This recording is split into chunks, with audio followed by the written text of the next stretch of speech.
Hey guys, it's Sancarn again here, back in my creative world, and today I'm going to be doing something a little bit special, a little bit different to my normal stuff.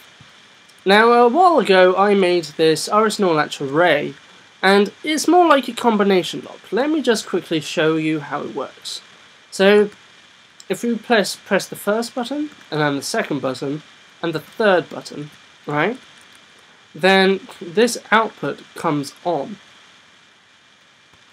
But then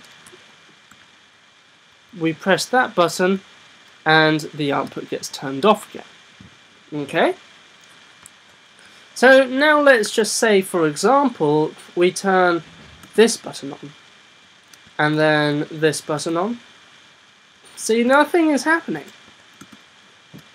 But something only happens when we turn this button on. Now let's just try this button again. Again, nothing happens because this signal here is blocking this from changing its state. So only when this one is pressed, then this one will it send an output.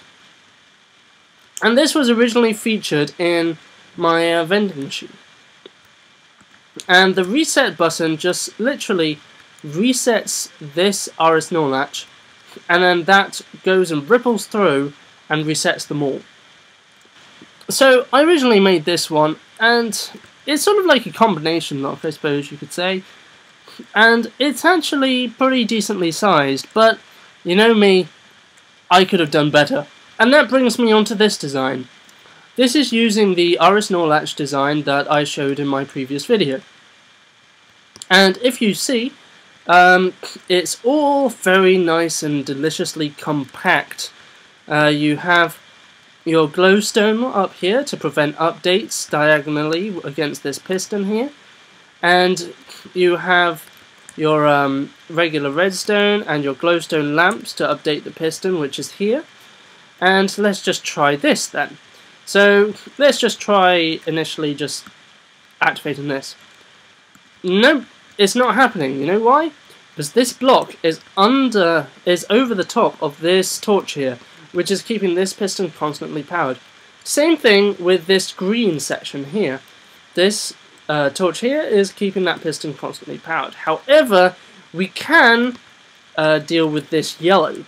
So if we switch the yellow, that block is no longer on this piston, so this piston can now swap.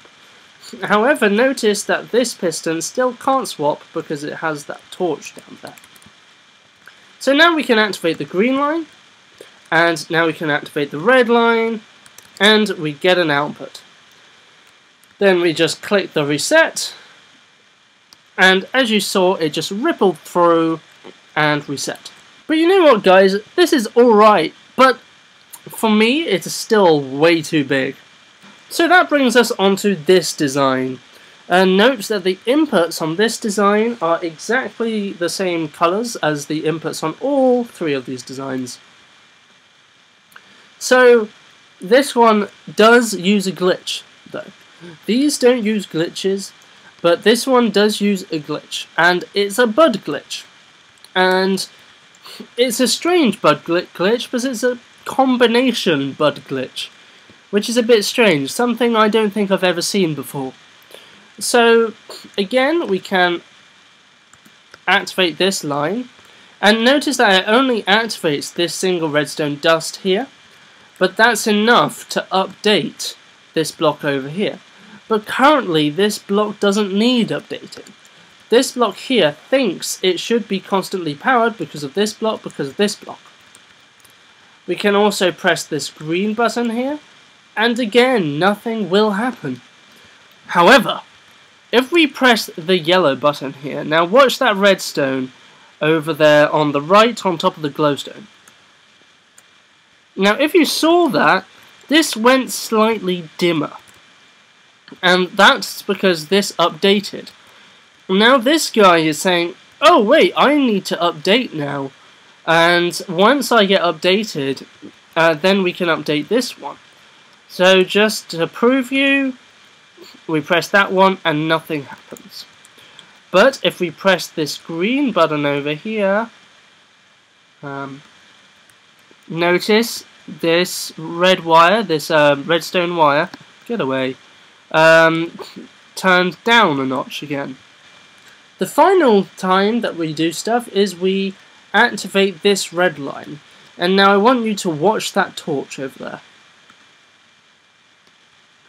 Notice it flashed for a brief second. So it just gave a little pulse. But that pulse is good enough for us, right? And then the brown button is just a reset. So say we go yellow and then green. But instead of pressing red, we press brown and then red. See? We get no pulse. So this reset is literally, it just repowers this line from down here, which just resets these buds up here. And this sheep is kind of annoying me. Die! No! Get back here! You shall die! There we go. Ah, delicious. And now I'm going to be OCD. And there we go, guys. So yeah, guys, these are my combination blocks. As you see, large, smaller, freaking tiny. Now, in my next video, or my next little series of videos, I'm going to be doing a more complex combination lock, but we're going to go through step by step how a real combination lock works, and we're going to build it and understand it together at the same time. And we're going to do this in very, very small steps, and there's going to be a multitude of videos, and eventually part of this series will be building up to making an ALU and a CPU in Minecraft. But anyway, guys, I probably need to go now, so I will see you next time for my next video. Bye, guys!